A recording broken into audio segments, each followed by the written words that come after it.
आपने इनकी फोटो कहीं ना कहीं तो देखी ही होगी। इन्हें मेंटली और फिजिकली इतना हैरेस किया इन 5 लोगों ने कि एंड में इन्होंने सुसाइड कर लिया। इनके साथ ऐसा तो क्या हुआ और इन्हें किसने सुसाइड करने को उकसाया, आइए जानते हैं आज की इस वीडियो में। अतुल सुभाष, जो कि बेंगलोर में एआई सॉफ्टवेयर इंजीनियर थे। साल 2019 में उनकी शादी.com पर निकिता सिंघानिया से मुलाकात हुई। निकिता शादी और एंगेजमेंट के दौरान अतुल से ज़्यादा बातें नहीं किया करती थी। अतुल का ऐसा मानना था कि कम बोलने वाली लड़कियां समझदार होती है। शादी के बाद दोनों हनीमून के लिए मॉरिशस गए। मन को छू लेने वाले वातावरण में भी निकिता खुश नहीं थी। अतुल ने जब उनसे रीज़न पूछा तो निकिता ने बताया कि वो तो यह शादी कभी करना ही नहीं चाहती थी, घर वालों की वजह से उसे यह शादी करनी पड़ी। तब मैं भी अतुल ने ऐसा सोचा हो कि अगर मैं ट्राई करता रहूं तो शायद निकिता के दिल में उसके लिए जगह हो जाए। इसलिए अतुल निकिता को छोड़ने 13 किलोमीटर दूर उनके ऑफिस जाया करते। शाम को फिर उन्हें लाने भी जाया करते। धीरे धीरे समय बीतता गया और निकिता प्रेग्नेंट हुई। फिर उनके नेचर में और भी ज़्यादा बदलाव आए। घर के कामों में निकिता को तकलीफ हुआ करती तो अतुल ने खाना पकाने को कुक और घर के काम करने को मेड रखी थी। अब निकिता दिन भर बस आराम किया करती। उसका रूटीन ऐसा बन गया था कि वह अपनी माँ से घंटों घंटों तक फ़ोन पर बातें किया करती और टीवी पर कोरियन ड्रामास देखा करती। प्रेगनेंसी के दौरान जब इनको उल्टियाँ हुआ करती तो अतुल इनकी उल्टियों को अपने हाथों से साफ किया करते। डिलीवरी की डेट अब धीरे धीरे करीब आ रही थी तो अतुल ने निकिता का ख्याल रखने के लिए अपनी माँ को गांव से शहर बुलवाया। अतुल की माँ बहुत ही ज़्यादा सीधी सादी थी। उनका ज़्यादातर समय भक्ति और पूजा पाठ में ही बीत जाता था। अतुल की माँ वेजिटेरियन थी और निकिता नॉन वेजिटेरियन थी। अतुल ने घर में नॉनवेज पकाने के लिए मना किया था। तब निकिता बाहर से नॉनवेज मंगाया करती और खाने के बाद हड्डी को घर के कोने में फेंका करती। अब आप लोग सोच कर देखो कि जिस इंसान ने अपनी पूरी लाइफ में कभी नॉनवेज की तरफ देखा भी नहीं, वह इंसान मीट के टुकड़ों को और हड्डियों को समेटेगा तो उसे कितना बुरा लगेगा। निकिता ऐसा कर अतुल की माँ को परेशान किया करती। अतुल की माँ बहुत ही ज़्यादा सीधी सादी थी तो निकिता की इस हरकत को भी उसका बचपना समझकर नज़रअंदाज किया करती। निकिता ने बेटे को जन्म दिया। अतुल और अतुल की फैमिली बहुत ही ज़्यादा खुश थे। अतुल ने सोचा अब सब कुछ ठीक हो जाएगा, नॉर्मल हो जाएगा। डिलीवरी के बाद निकिता की माँ निशा सिंघानिया और भाई अनुराग सिंघानिया निकिता से मिलने आई। अतुल और निकिता जिस घर में रहते थे ना, वह घर ज़्यादा बड़ा नहीं था तो अतुल ने निकिता की फैमिली के रहने का इंतज़ाम होटल में किया, जिसका पर डे का रेंट 2,500 से 3,000 रुपये था। वहाँ पर भी निकिता की फैमिली को रहने में दिक्कत हुआ करती। निकिता की माँ का कहना था कि इससे भी अच्छे और हाईफाई होटल में हमें क्यों नहीं रखा। इस बात को लेकर निकिता की माँ अतुल से लड़ाई किया करती। कुछ दिनों बाद दोनों चले गए। तब भारत में दूसरा लॉकडाउन लगा। कोरोना बढ़ने के कारण अतुल ने अपनी माँ को गांव भेज दिया। वैसे भी गांव में उनके फादर और भाई थे तो माँ का वहाँ जाना ज़रूरी था। अब कोरोना बढ़ने के कारण कोई किसी के घर नहीं जाता था। लोग अपने अपने घरों में बंद थे। अब अतुल के घर में ना ही कुक आता था खाना पकाने को और ना ही मेड आती थी घर के काम करने को। इस समय निकिता की माँ ने निकिता को सिखाना शुरू किया कि अब तू अतुल से घर के सारे काम करवा, और निकिता ने ठीक वैसा ही किया। निकिता अतुल से घर के सारे काम करवाती थी। अगर अतुल से कोई चूक होती तो निकिता अतुल से लड़ाई किया करती। निकिता का बिहेवियर अब बद से बदतर हो गया था। निकिता अपने बच्चे तक को संभाला नहीं करती थी। उसने अतुल से कहा था कि बच्चा अब मुझसे नहीं संभाला जाता और मुझे जॉब भी करनी है। अतुल अब अपने बच्चे को भी संभाला करते। घर के सारे काम करने के बाद अपने ऑफिस के भी काम किया करते।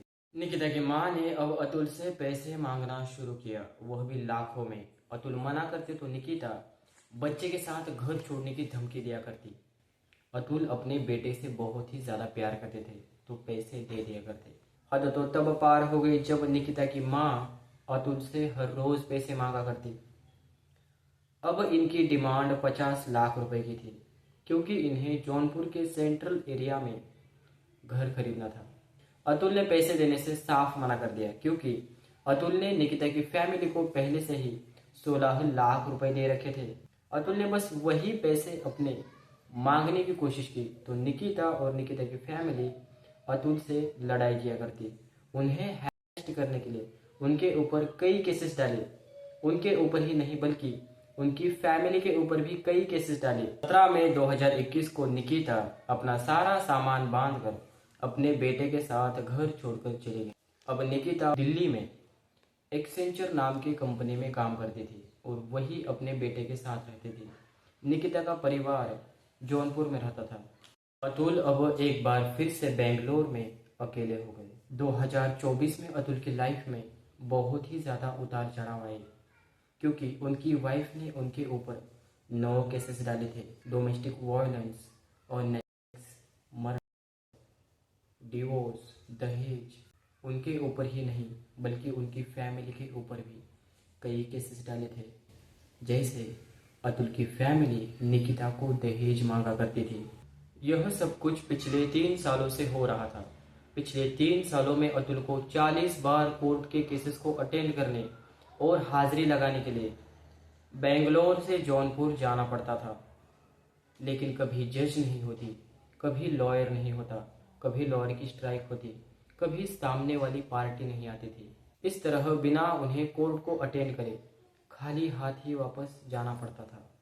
उन्हें ही नहीं बल्कि उनकी फैमिली को भी कई कोर्ट के चक्कर लगाने पड़ते थे, जिस कारण उनके माँ बाप और भाई को कई परेशानियों का सामना करना पड़ता था। अतुल ने निकिता से कहा कि इसे सेटल कर लेते हैं। तब निकिता ने डायरेक्टली अतुल से 1 करोड़ की डिमांड की, फिर आगे चलकर 3 करोड़ की कर दी। अतुल निकिता और निकिता की फैमिली से बहुत ही ज़्यादा परेशान थे।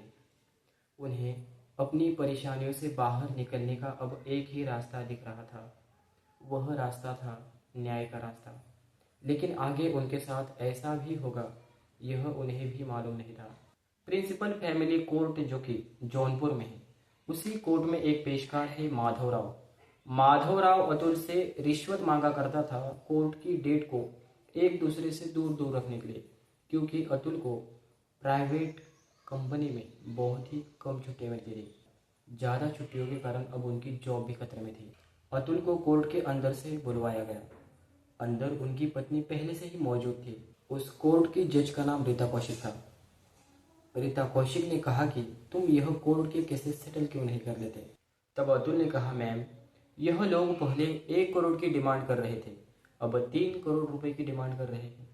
जज का रिप्लाई आया कि तुम्हारे पास 3 करोड़ होंगे तभी तो मांग रहे हैं।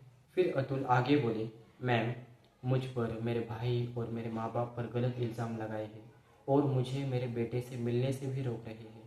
तब जज ने कहा कि क्या हुआ, तुम्हारी पत्नी ही तो है, और गलत केसेस डाल भी दे तो क्या हुआ, ऐसा ही होता है। यह सुनकर अतुल और भी ज़्यादा शॉक हो गए। फिर अतुल आगे बोले, मैम, गलत केसेस की वजह से लाखों आदमी सुसाइड कर लेते हैं। यहाँ पर निकिता फट से बोली, तुम क्यों नहीं सुसाइड लेते, और जज रीता कौशिक हंस पड़ती है। अतुल चुपचाप खड़े थे।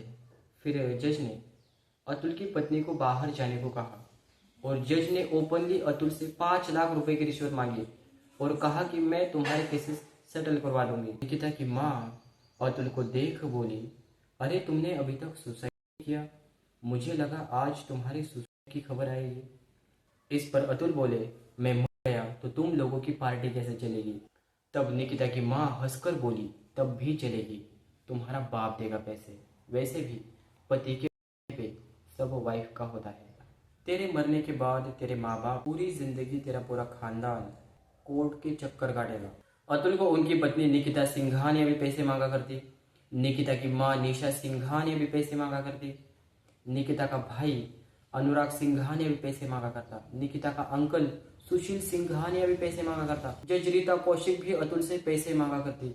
ये सभी लोग अतुल से पैसे मांगा करते और उन्हें हैरेस्ट भी किया करते। अतुल को अपने बेटे से भी मिलने से रोक रहे थे और उनकी फैमिली को भी इन 5 लोगों द्वारा परेशान किया जा रहा था। और यह सब कुछ इतने सालों से हो रहा था तो अतुल को लगा कि इन सारी परेशानियों की जड़ बस उसका पैसा है। अतुल को लगा कि अगर वो ही नहीं रहेगा तो उनकी फैमिली को परेशान करने की कोई वजह नहीं रही। अतुल ने इन सब के चलते 8 दिसंबर को सुसाइड कर अपनी जान दे दी। अगले दिन 9 दिसंबर को पुलिस को अतुल के घर उनकी लाश मिली। उनके सीने पर लिखा था, जस्टिस इज ड्यू।